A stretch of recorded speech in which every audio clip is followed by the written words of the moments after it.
Saludos, ¿qué tal? ¿Cómo estáis? Bienvenidos a una edición más de Periodismo 2030. Aquí estamos, ya llevamos más de mes y medio, reflexionando sobre el futuro del periodismo, cómo va a ser, cómo queremos que sea la próxima década de periodismo. Hoy tenemos una de esas entrevistas para no perderse. Vamos a sacar mucho jugo, ¿eh? Empezamos.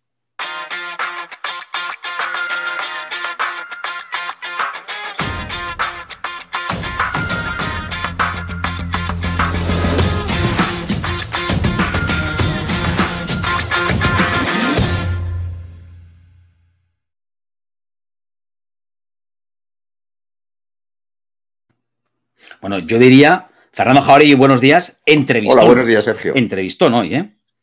Hombre, vamos a ver, tenemos al director de uno de los 4 mayores periódicos de España, del que probablemente es el mayor, el más importante periódico regional, vamos a llamarlo así, de un periódico centenario. Está a punto de cumplir 139 años, que se dice pronto. El año que viene, 140. En enero de 2022, 140. Eso no lo sumamos ni tú y yo juntos, Fernando. Mira que tenemos años juntos, ¿eh? Bueno, ni siquiera yo duplicándome. Y bueno, pues simplemente decir que es un hombre que ha dedicado toda su vida al periodismo y a un periódico. Ha sido fiel a un periódico familiar, importantísimo, con decir que es La Voz de Galicia ya lo tengo dicho todo, y con decir que estamos hablando de José Luis Vilela, pues ya lo tengo dicho súper todo. Que por cierto, bienvenido. Tengo una primera pregunta de carácter personal. A José Luis, cuando le dieron un premio reciente, Fernando Salgado, que es un amigo mío y suyo, yo creo, es un hombre muy interesante y muy importante, dijo de él, una boa persoa, un facho de dignidade e de bonomía. Y a mí se me ocurre preguntar si se puede ser un buen periodista y una buena persona. Que esto les interesará mucho a los alumnos, bastantes alumnos, por cierto, que nos están viendo en estos momentos. Bueno, buenos días, en primer lugar. Bueno, tenemos escritores clásicos que dicen que es imposible hacer una buena labor sin tener enemigos. Pero yo, que quiero convertirme en un clásico, también quiero demostrar que esa frase no es exacta, que se puede ser una buena persona, ser un buen periodista y romper ese tópico de que hace falta crearse enemigos para ser alguien en la vida. Adelante, Sergio, para ti, todo para ti. No, es que hay muchas maneras de abordar esta entrevista que yo definía, José Luis, como un entrevistón, porque claro, entrevistar pues, a una de las de los directores de las cabeceras más importantes de nuestro país y además muy ligado al periodismo local, sin, por supuesto, desmerecer otro tipo de información nacional e internacional. Para mí es muy importante porque el periodismo local, la información local, sale en nuestra encuesta, la encuesta que ha hecho la Fundación AXA junto con GAC3 para Periodismo 2030, sigue siendo la reina indiscutible. Si quieres, por ahí empezamos esta conversación. Es decir, a los consumidores de información, lo que más les sigue interesando es la información local. Imagino que esto de La Voz de Galicia lo tenéis muy presente, ¿no? Bueno, lo tenemos muy presente porque yo creo que se ha demostrado siempre, pero especialmente ahora, desde marzo, desde que tuvimos el primer estado de alarma, vimos lo necesario que era saber qué está pasando cerca de ti. Creemos que es uno de los puntos fundamentales. No es el único al que le presta atención La Voz de Galicia, porque quiere ser un periódico, digamos, global. Quiere atender, desde luego, al ámbito local, desde luego, y creo que es también para tenerlo en cuenta y reflexionar sobre ello, ser el periódico que de alguna manera vertebra Galicia. No es fácil encontrar en las demás comunidades autónomas medios de comunicación que sean de toda la comunidad. Si uno mira, pues no sé, Andalucía o incluso el País Vasco, que tiene, bueno, tanto nivel de desarrollo, o ya no digamos, pues Castilla y León o Castilla-La Mancha, pues hay muchos periódicos locales, muchos periódicos provinciales, pero es difícil encontrar uno que arme a toda la comunidad. En Galicia sí lo tenemos, es el otro punto de atención que prestamos todos los días, es un poco La Voz de Galicia, como dice su propio título. Y el tercero es no dejar de ser un periódico global, que no haga falta pues consultar 10 medios para saber lo que pasa en el mundo. También estamos en el mundo de la economía, en el mundo de la política, en el mundo de la sociedad, ¿no? Pero volviendo a lo que tú apuntabas al principio, efectivamente, la información local ha sido también la punta de lanza de nuestro desarrollo. Este es un periódico que se inició en la ciudad de A Coruña en el año 1882, fundado por Juan Fernández Latorre, pero en los años 60 del siglo pasado empezó su expansión, su expansión en Galicia. Primero, perdona. Sí. No, decía que el hecho de que, corrígeme si me equivoco, pero creo que tenéis 17 ediciones o algo así. Hemos llegado a tener 17 ediciones. Actualmente tenemos 14 ediciones. 13 son para Galicia y la otra es la que llamamos Edición España, que se imprime en Madrid y pues trata de estar, bueno, pues donde nos buscan también todavía los pocos miles de personas que van a buscar el papel, la edición impresa a los kioscos o a recibirlas en sus casas. Pero la salvación del papel son esas 17 ediciones. ¿Tiene salvación el papel, primero de todo? Bueno, yo no sé si hay salvación es esta. Yo no sé si el papel está condenado, como dicen. Yo creo que va a tener un público, pero sí notamos todos en la profesión que el público nuevo, es decir, y para decir nuevo, pues había que hablar de 40 años hacia abajo, ¿no? Que ya no es tan nuevo, es difícil verles pendientes de las ediciones impresas. No han dejado de informarse, incluso lo que todos notamos es que en este momento tenemos más audiencia que nunca. Más audiencia, pero no en la edición impresa. El papel pues se ha quedado restringido a un público pues ya de más edad que digamos que se crió en casa con los periódicos encima de la mesa del comedor. Y bueno, pues ahora ya ese efecto no se está dando. No quiere decir que los jóvenes o la gente de 40 años no se informe, no esté pendiente, muy al contrario, está más que pendiente e incluso de una manera, iba a decir, sin que fuese peyorativo, compulsiva, es decir, continua, ¿no? Siempre buscando la información, pero ya no parece que funcione lo que para nosotros no deja de ser y perdonar, quizá la presunción de nuestra profesión, no deja de ser una obra de arte. Esa delicadeza con la que en cada página se va diciendo esto es muy importante, esto es menos importante, esto es una opinión, o sea, esa organización que ya habíamos conseguido a base, bueno, pues de 100 y pico años de historia, pues ahora en la web es más difícil de interpretar. Pero también es cierto que hemos aprendido una lección, creo que importantísima, y a lo mejor me adelanto algo de lo que ibais a formular después.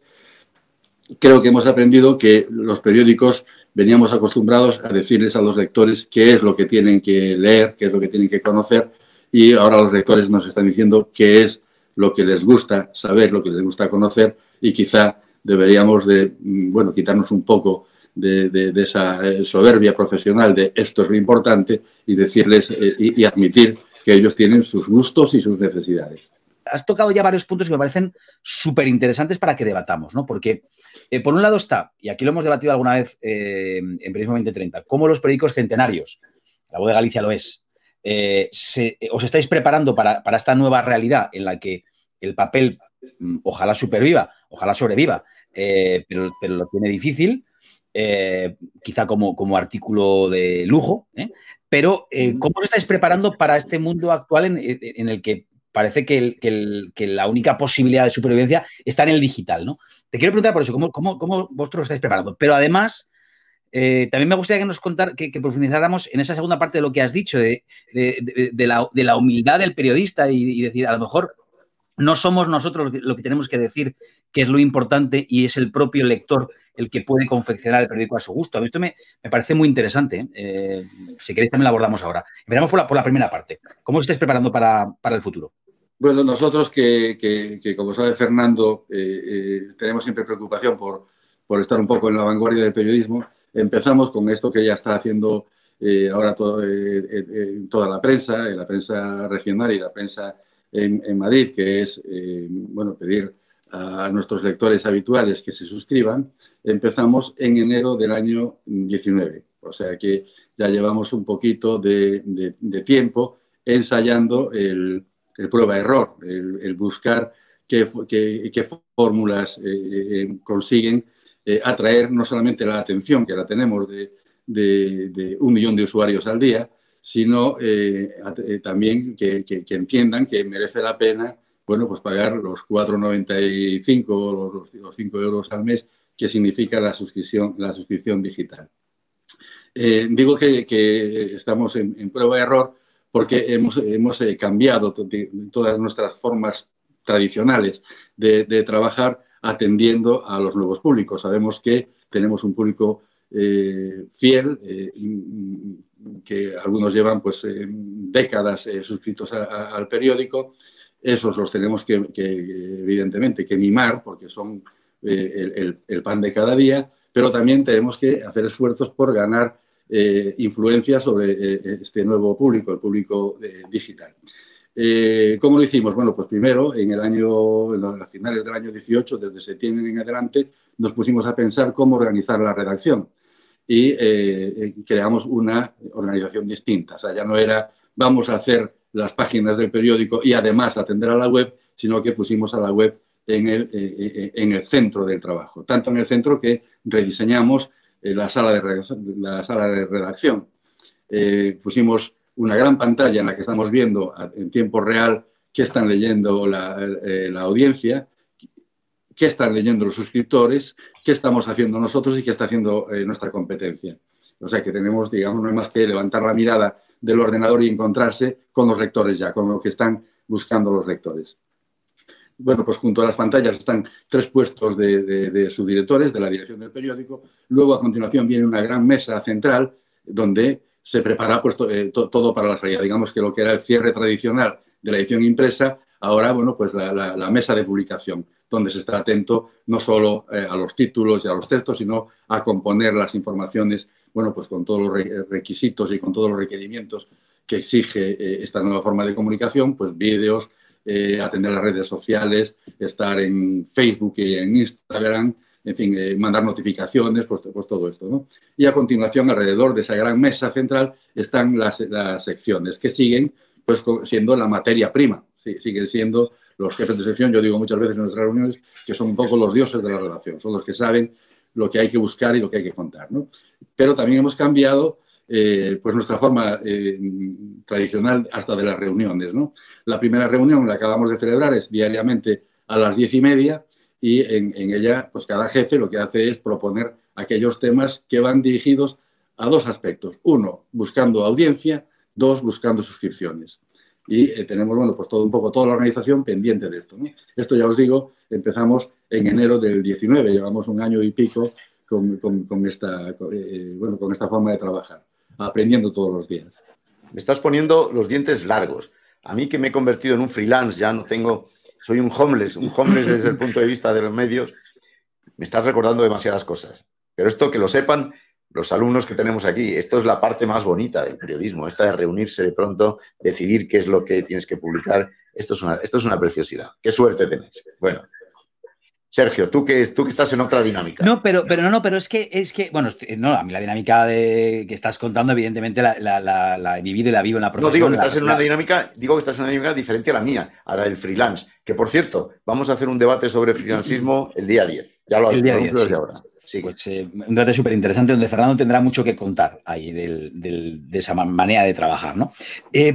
Poner el acento, José Luis, en una cosa que me parece trascendental de lo que está sucediendo en la manera en la que los usuarios consumen información.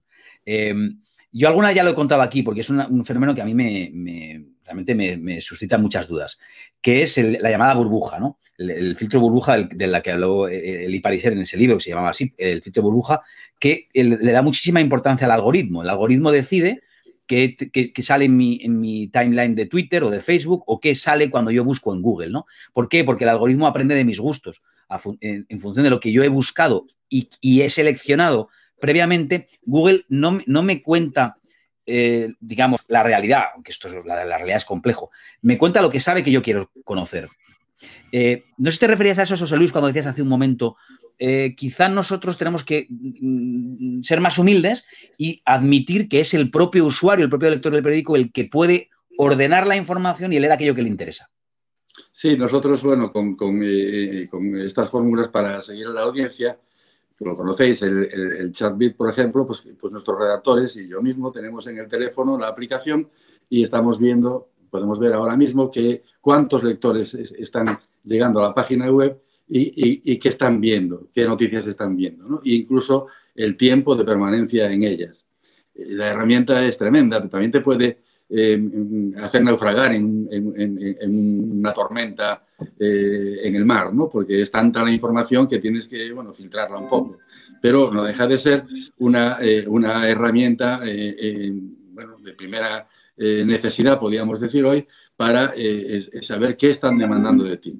Es cierto que muchas de las informaciones, muchos de los temas que llegan a los primeros puestos de la audiencia no son lo que nosotros entendemos o hemos entendido siempre por relevantes, importantes, pero sí tienen una cosa en común, y es que todas afectan a su vida de una manera o de otra, ¿no?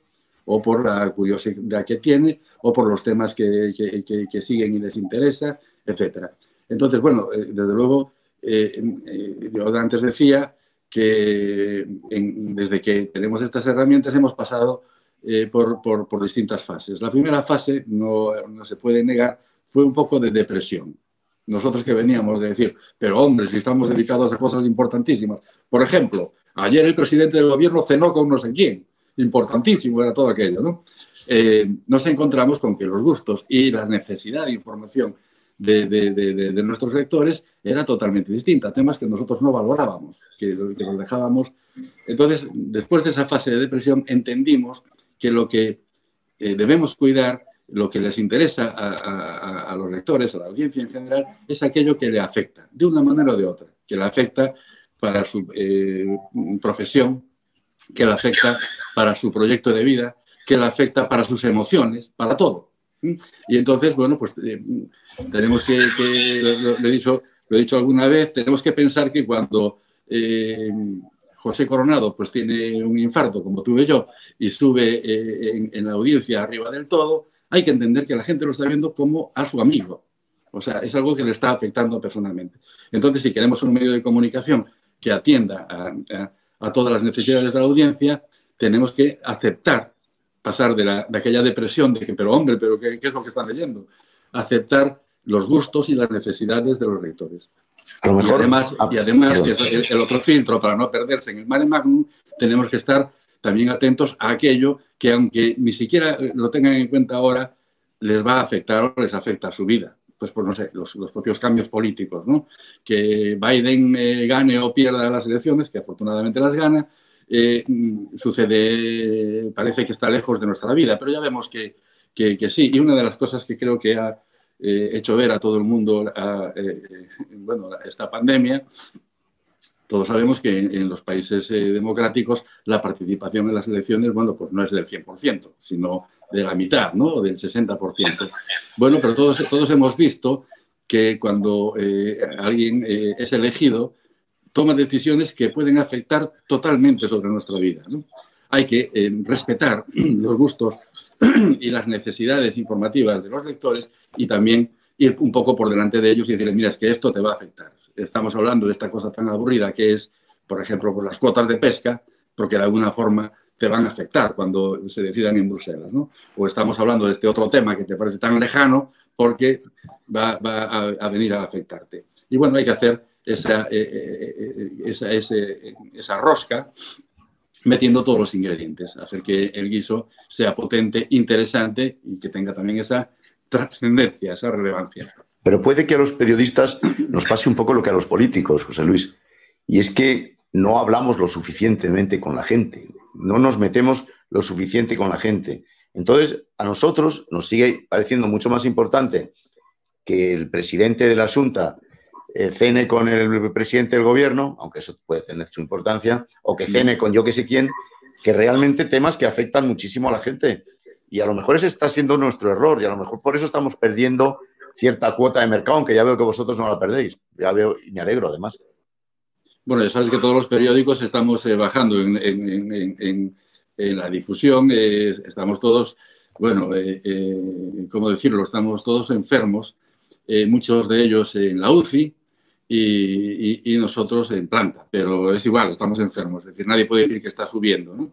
Es muy difícil encontrar un periódico que suba en difusión, en la difusión de las ediciones impresas. Sí, tenemos, esa es la otra gran contradicción, tenemos una audiencia que crece exponencialmente en la web, en nuestras redes, pero es muy difícil sostener una redacción, en nuestro caso de casi 300 periodistas y todo lo que eso implica alrededor, sostenerlo con los ingresos tan escasos que entran por ahí, ¿no? La publicidad se ha caído, como sabemos todos, e incluso es una forma ya en desuso, así como el papel parece que se queda restringido a un público determinado que está muy acostumbrado a él, pues también la publicidad en papel está sufriendo un poco la misma ola.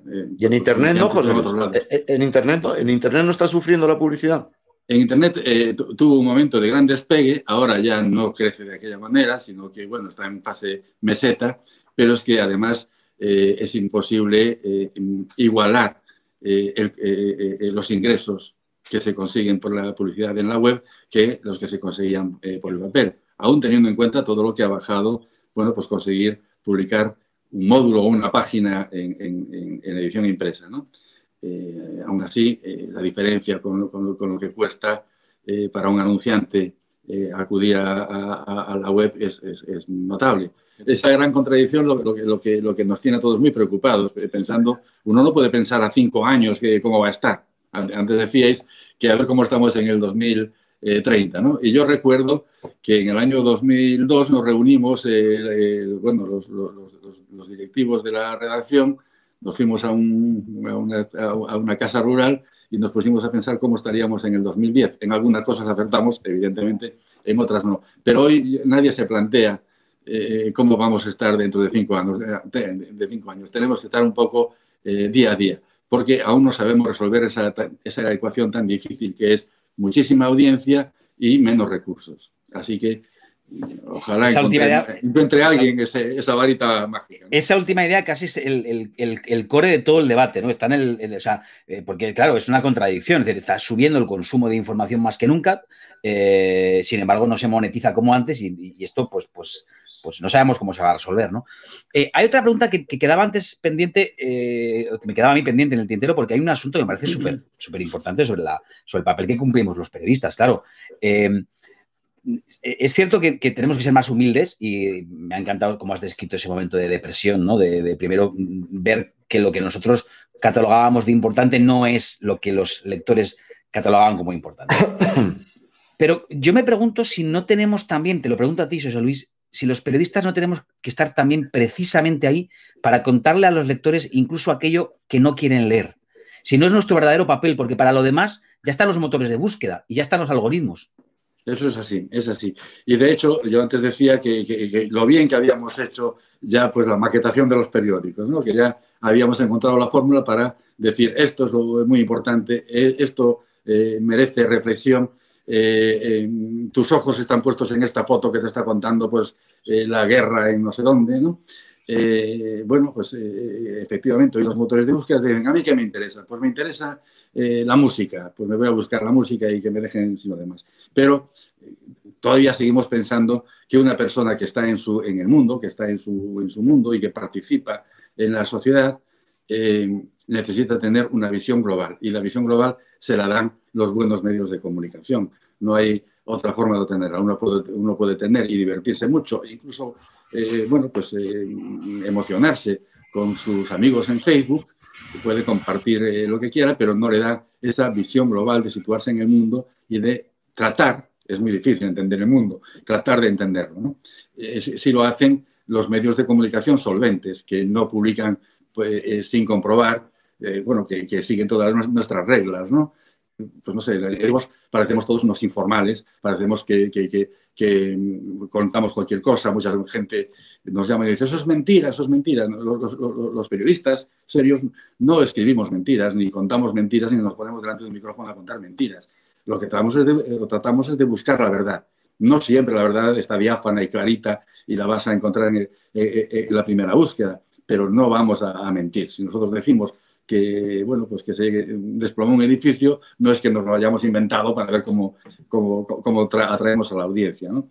Pero bueno, hoy hay una gran confusión. Pero sobre el core de tu pregunta, sí me parece muy importante hacer esa intersección de los dos puntos de interés, ¿no? Uno es, yo quiero saber esto, y otro es lo que les decimos nosotros, y hay que decirlo con humildad, pero deberías de saber esto, ¿no?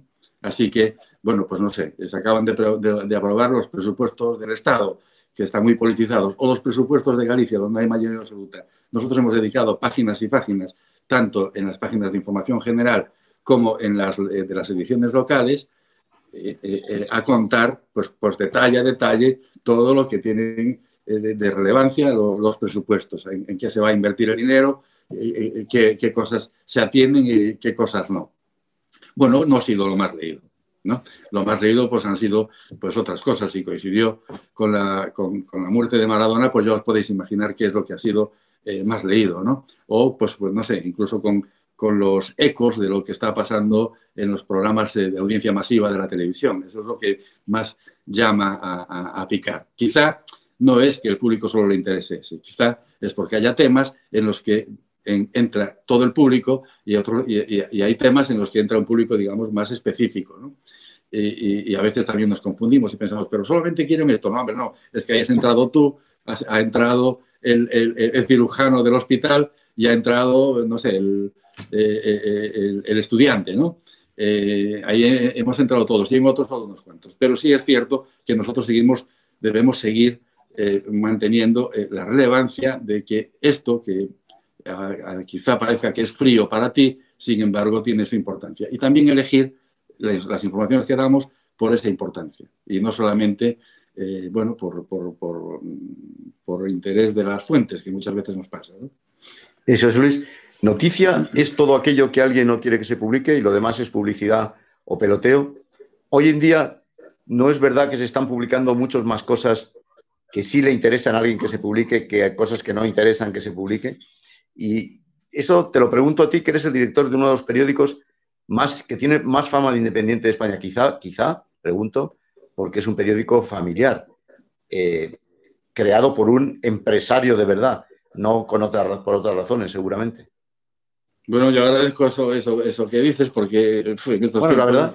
Es un halago tremendo. Sí, nosotros tenemos algunas diferencias. Somos un poco como la aldea gala de Asterix. Bueno, es raro encontrar un periódico de cierta relevancia que, pues, de momento todavía no dependa de ningún grupo ni tenga que recurrir al capital de otros inversores. Está el 100% de la propiedad en manos de Santiago Rey Fernández de la Torre, que es el nieto del fundador. Lo funda Juan Fernández de la Torre, hombre que tuvo dos veces condenado a muerte, que tuvo que escaparse en los tiempos de Isabel II, la última vez a París y a Burdeos, y de Burdeos se viene con la idea de fundar un periódico. Ha estado siempre en la familia, aquí sigue, y bueno, es uno de los puntos que le ha dado ese carácter de independencia. Nuestro presidente dice siempre que un medio de comunicación, y lo veis, seguro que he compartido muchas veces, un medio de comunicación necesita ser rentable para ser independiente, porque si no es rentable es muy difícil mantener la independencia. Nosotros también, salvo algún año en que hemos estado en cifras negativas, y esto que no se entienda como que bien estamos, ya antes dije que estamos todos en el hospital, hemos ido, digamos, zafando, consiguiendo que las cuentas cada año no fuesen una gran ruina. Como todos, también hemos tenido que tomar medidas dolorosas, sobre todo en el año 2013. Pero ahora estamos pasando toda esta dura etapa de la pandemia, desde marzo hasta aquí, sin haber recurrido a ninguna medida que significase pérdida de empleo. No ha habido ERTE, ni afortunadamente esperemos que no tengamos que llegar a él, ¿no? Y digo esperemos porque ya antes decía que es muy difícil saber lo que nos puede pasar dentro de 5 años. Pero esa es la voluntad de la casa, la voluntad de su presidente y editor. Es cierto que desde la crisis del 2008, en los años sucesivos, todos nos rebajamos lo que percibíamos y que seguimos así, pero también es muy cierto que siempre que la empresa obtiene beneficios, mucho más de la mitad de esos beneficios se dedican a restituir lo que hemos dejado de cobrar. O sea que la situación es muy delicada, es muy mala, nadie se puede dar por satisfecho, pero estamos en una situación que un poco de aldea gala, ¿no? Porque lo que estamos viendo a nuestro alrededor es mucho más doloroso que lo que nos pasa a nosotros. Esta profesión ya no es negocio, José Luis, excepto para Zuckerberg y otros, claro, pero eso ya es otro tipo de información, ¿o no? eso que vemos en las redes sociales, esto que nos están arrebatando la primacía, la primogenitura de la información a los periodistas, ¿estos son otra cosa o son medios también de comunicación? Te digo una cosa, publicamos una encuesta en la que decimos que las redes sociales son muy poco confiables para el 58% de los encuestados, de la encuesta a la que se refería Sergio antes. Sí.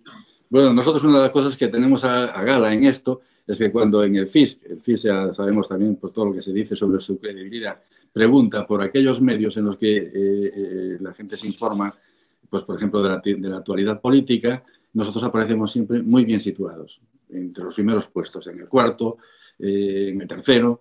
Es decir, que somos un periódico de Galicia, es decir, que nuestra presencia en Alicante o en Almería o en Sevilla no existe, salvo por lo que tiene de facilidad de entrada desde la web, ¿no? Tenemos una gran audiencia en la web que nos llega de todas partes, pero de alguna manera toda está de alguna forma, sea familiar o emocional, vinculada a Galicia.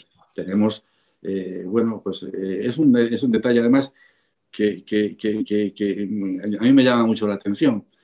Así como hablamos tanto de que los jóvenes no están interesados en seguir los medios de comunicación tradicionales, nosotros notamos que todos los jóvenes gallegos, que son muchos, que están viviendo fuera por estudios o por trabajo, pues en Nueva Zelanda, en Dinamarca, en Estados Unidos, en Suiza, lo primero que hacen por la mañana, porque nos lo cuentan ellos, es entrar en la web de La Voz, que es un poco para ellos como ver qué pasa en casa, ¿no? Qué hay en casa. Bueno, es un aspecto muy importante también de los medios de comunicación, esa capacidad de poner en común intereses comunes. Pero es cierto que hoy uno puede vivir al margen de los medios tradicionales y que a nosotros también nos ha estado bien un poco el coscorrón, que nos pensábamos que éramos absolutamente imprescindibles y que cualquier persona que quisiese estar, antes lo decía, en el mundo, que quisiese presumir de cultura, tenía que llevar el periódico debajo del brazo. Y hoy hemos dejado de ser los distribuidores de la información, ¿no? Hemos dejado de ser aquellos que te dicen esto es lo que tienes que conocer, y el mundo se ha hecho pues mucho más diverso, mucho más plural, y cada uno pues puede efectivamente pues informarse o desinformarse como quiera. ¿Qué ofrecemos nosotros? Lo que nosotros ofrecemos es que, vamos a ver, si usted quiere un filtro que le diga, bueno, eso está comprobado, esto no es un meme, esto no es una invención para influirle en sus decisiones de todo tipo, de políticas, de compra, etcétera. Esto está hecho desde la independencia y la seriedad, con todo el margen de error que puede tener. Véngase a los medios que ya han demostrado que buscan la calidad y el compromiso con sus lectores. Bueno, también has dicho un montón de cosas que darían cada una de ellas para un spin-off y un debate profundo, ¿no? Porque es súper interesante. Yo tengo cambiando un pelín de tema, pero me quiero ir a la parte social, ¿no? Porque cualquiera que haya trabajado en una redacción de una radio o una televisión, como en mi caso, se sentirá identificado con lo que voy a decir. Cuando uno buscaba esas pequeñas, grandes historias, esas historias humanas, esas historias que tanto interesan luego a la audiencia, visita La Voz de Galicia. Y quiero preguntar cómo lo hacéis. ¿Cómo lo hacéis? Creo que una pista nos dabas antes, ¿no? Con la cercanía de las cabeceras a los territorios, ¿no? A los pueblos, a las ciudades. Pero cuéntanos un poco, porque imagino que esto no es casual, que esto está buscado y pretendido y que forma parte de la estrategia de La Voz de Galicia. Está llena de historias que solamente encontráis vosotros y que luego seguro que te sientes identificado con lo que estoy diciendo, José Luis, y que luego los demás, desde las radios y de las teles, copiamos la historia que ha contado antes La Voz de Galicia, y a veces, por cierto, no citando a la fuente. Conviene también recordarlo. Imagino que esto está también pensadísimo y es una estrategia importante de La Voz de Galicia, ¿no? Bueno, sí, quizás nos pase solamente con La Voz, pero nosotros sí, porque tenemos esa enorme capilaridad que decía. Nosotros ahora mismo estamos buscando historias que contar, interesantes, atractivas, impresionantes o emocionantes, pues no sé, en Vigo, en Amariña, en Burela, en Santiago de Compostela y en Monforte de Lemos, ¿no? Entonces, bueno, pues no todos los días vas a pescar y vienes con el cesto cargado, pero es frecuente que si todos los días sales a pescar, pues de vez en cuando pesques algo.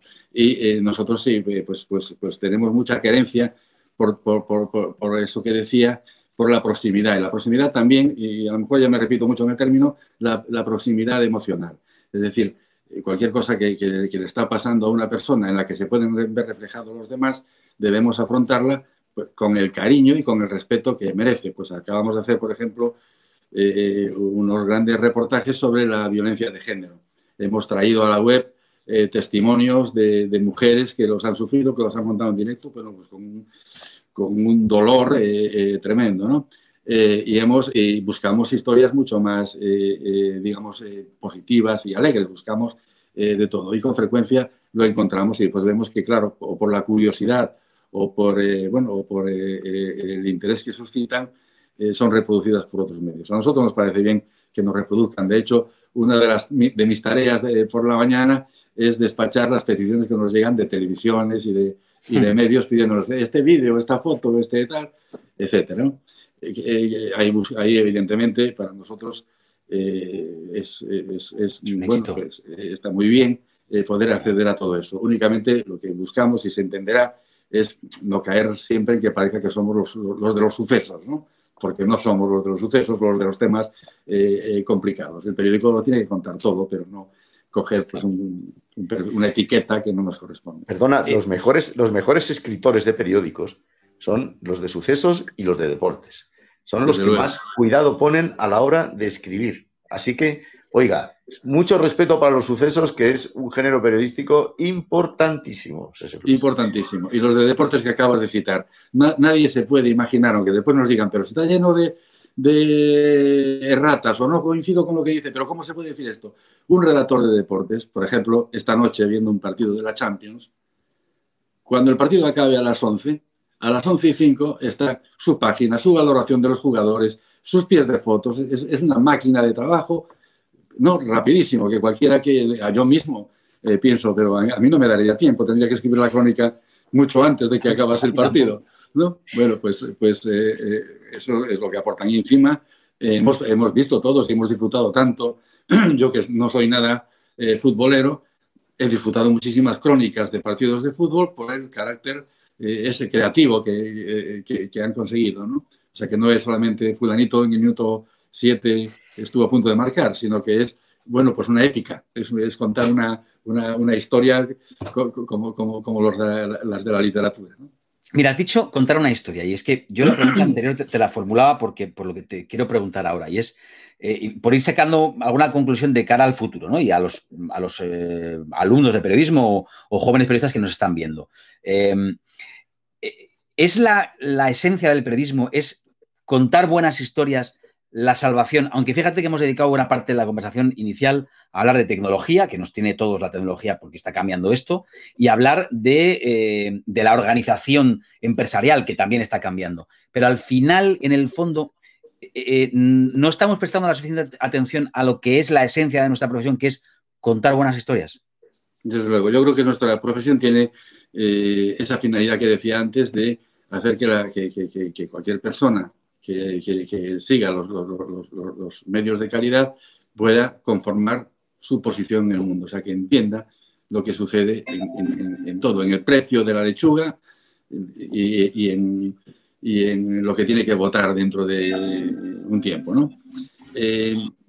Por tanto, nosotros tenemos que enfocarnos fundamentalmente, creo, en dos líneas. Una es darles aquella información que deberían saber y que quieren saber, ¿no? Y la otra es también ayudarles a formar su propio criterio. Y aquí es donde quizá más se distinga la prensa regional, por llamarla de alguna manera, de la prensa más influyente. Y es que nosotros no podemos elegir a nuestro público por una afinidad ideológica. Quienes estén entrando ahora en nuestra web o los que tengan en la mano la edición de hoy, pueden ser votantes de nada, votantes del PP, votantes del BNG, del Bloque Nacionalista Galego, del PSOE, de opciones que ni siquiera han entrado en el Parlamento, y como decía, o de nada. Quiero decir que nuestro público no viene a buscarnos por una afinidad ideológica, que sí sucede pues, con la prensa, digamos, más importante, ¿no? en España. Uno, si es conservador, pues se va a buscar un periódico y no el vecino. Y si es, bueno, pues de centro izquierda o tal, pues se va a buscar otro. Nosotros tenemos que atender a todos. Por tanto, es un periódico plural que permite que la línea de opinión esté considerablemente abierta. Hay líneas rojas en todas partes y nosotros también las tenemos. Bueno, pues nosotros seguramente nos vamos a pegar a todo lo que el campo de juego que nos hable la Constitución y no vamos a estar fuera de la Constitución, ¿no? Pero, bueno, y eso ya me lo entendéis, es decir, no vamos a estar en los extremos, pero sí dentro de la moderación en entender y en darle plaza pública a todas las tendencias. Así que, por ejemplo, si Feijóo presenta los presupuestos, en la página de opinión pues aparecen artículos de Ana Pontón, la líder del BNG, de Gonzalo Caballero, el líder del PSOE, y también del portavoz del PP, ¿no? Bueno, es un poco otra forma de entenderlo. Pero esa es la otra línea que decía que es en la que somos importantes los medios de comunicación. Una es, te cuento lo que hay y ahora te doy opiniones diversas para que tú te formes la tuya o veas si coincides con ella. Porque hay que recoger todas las voces, sí, señor. Y eso siempre lo ha hecho La Voz de Galicia, debo reconocerlo. Pero dime una cosa, aquí no hablamos de política casi nunca, porque no nos gusta mezclar unas cosas con otras, hablamos de la profesión. Preguntarte si en estos tiempos que corren la libertad de expresión está retrocediendo, en esta nueva era que se nos abre, la libertad de expresión está más amenazada que nunca. Esto no es una pregunta política, esto es una pregunta profesional. Bueno, pues sí, yo creo que está sufriendo un poco la libertad de expresión. Para empezar, por algo que seguro que vosotros también coincidís, aunque no esté en la primera plana, que es la evolución de los hábitos sociales. Yo creo que en los años 80, por ejemplo, el arco, el ámbito de la libertad, el terreno de la libertad era mucho más grande que ahora. Incluso en eso que llamábamos el lenguaje. No había que ser políticamente correcto. Tú podías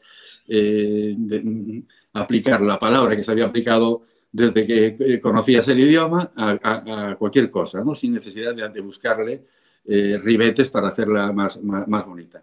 Eso ha cambiado mucho. Y lo digo en nuestra profesión, ¿en qué afecta, por ejemplo? Pues en las fotos. Yo recuerdo que hace tiempo, cuando fue la guerra de Liberia, quizás suene este ejemplo, la guerra de Liberia iba transcurriendo y todo Occidente, o sea, nosotros, incluidos nosotros, no le prestábamos ninguna atención. Pero un día nos llegó por los servicios de agencias una fotografía de un guerrero de Liberia con la cabeza cortada de una persona en las manos. Quizás recordéis esa imagen. Perfectamente aquella foto. Perfectamente. Bien. Sí. Cuando publicamos esa foto, en estos tiempos se arma el gran escándalo. ¡Ah, cuánto horror! ¿Pero esto qué es? Pero amarillos, pero sensacionalistas, pero por favor. Pero desde ese momento la guerra de Liberia empezó a existir. Y de hecho empezaron a intervenir las potencias internacionales y la guerra se fue, seguro que siguen sin arreglarse, pero se fue pasando, ¿no? Es decir, con esa cosa tan dura hicimos tomar conciencia de algo, pero hoy no podríamos hacerlo. No, o sea, nos tiemblan las piernas. Cuando fue el 11M, que nos dolió a todos, y yo tengo por aquí alguna primera página de entonces, nuestra primera foto fue una foto de los desastres del tren, criticadísima. Cuando fue el desastre del Albia, que fue la víspera del día de Galicia, del 25 de julio, así, en Santiago, 9 de la noche, habíamos terminado la primera, era un día aburridísimo, no había mucho tema en primera y entró un compañero mío a decir, dicen que hay algunos heridos en un accidente en Santiago, a las 9 de la noche. Poco después, hay varios muertos y después ya eran muchísimos muertos. Nuestros fotógrafos de Santiago estaban en el Obradoiro cubriendo bueno, pues los actos previos, iba a ser esa noche los fuegos del apóstol y tal igual. Y uno de ellos oyó que había mucho movimiento entre gente de seguridad. Entonces, enseguida se enteró y él y su compañera se escaparon corriendo a la zona del accidente llegaron antes que los demás medios e hicieron unas fotos espeluznantes y espectaculares. Algunas nos están quedando en la retina con un poco la memoria de, ¿no?, la historia del país. Bueno, pues también hubo disgusto por publicar esas fotos, que lo que hacen en este caso los fotógrafos, nuestros reporteros, compañeros de profesión, lo que hacen es ir a poner nuestros ojos donde no llegan los nuestros. Nos enseñan lo que hay allí. Y eso es lo que se encontraron, que iban a hacer, maquillar la realidad. Bueno, pues hoy es difícil expresarse con esa claridad. Hay que maquillar un poco, que no se vea mucho el desastre, ¿no? Bueno, que se pueda soportar. Casi hay que poner un aviso de esta no hacer noticia, José Luis, no hacer noticia, que es todo aquello que alguien no quiere que se publique. Aquí estamos publicando demasiadas cosas que la gente quiere que se publique. Pero bueno, ¿qué le vamos a hacer? Cierto. Es muy interesante el ejemplo que has puesto de la foto. Perdóname, Fernando. Lo digo por la hora porque no quiero interrumpir demasiado a José Luis. Pero bueno, sí, por favor, Sergio. No, que solamente estaba subrayando esto. Que bien contado y que, valga la redundancia, qué gráfico lo que has contado, porque yo lo he visualizado y efectivamente hoy esa portada que tú cuentas, hoy esa portada sería impensable, no se podría poner. Se podría pixelar y hacer un montón de cosas, pero ya no tendría la fuerza que tuvo aquella portada, ¿no? Pero todos nosotros incluso nos comportamos de una manera distinta. Antes decíamos, lo mejor es esto. Y hoy decimos, esto no lo puedo dar. Eso es. Oye, eso es autocensura. Me quedo con esta reflexión triste. Me quedo con esta reflexión triste porque nos habíamos comprometido a terminar una hora y bueno, ya a esa hora solemos terminar. Pero te voy a decir, te amenazamos ya con ir a Galicia a debatir en algún foro público sobre todos los problemas que tenemos los periodistas y el futuro del periodismo, con nuestro foro Periodismo 2030. Te amenazamos con ir, porque eres una persona, además, como muy bien decía mi amigo Fernando, una persona de gran talante e buena persona. Así que, oye, un abrazo muy fuerte. Aquí estáis invitados. Te mandaremos datos de nuestra encuesta. Si te apetece publicarlo, los puedes publicar con toda tranquilidad, pero te lo vamos a mandar porque coincide muchas cosas con muchas de las cosas que acabas de decir. Muchísimas gracias, José Luis. Un fuerte abrazo. Muchas gracias a vosotros, a ti, Fernando. Milela, muchísimas gracias. Nos ha encantado esta charla. Hemos aprendido un montón y eso que pues han tocado muchos temas en poco tiempo, pero no hay para más. Gracias, como siempre, a la Fundación AXA, que nos permite ese tipo de encuentros y sobre todo esa encuesta de la que habla Fernando. Y por supuesto nos encontráis en las redes, ahí nos encontráis en Periodismo 2030 en nuestra página web, periodismo2030.com, y en Twitter, en Facebook y en Instagram con el mismo nombre. Como decía, gracias a la Fundación AXA. Nos vemos en el siguiente. Bueno, ya veis qué periodistas de primer nivel os traemos en Periodismo 2030. No tendréis queja, porque vaya pedazo, como decía al principio, entrevistón que hemos tenido hoy. Vamos a la siguiente. Chao.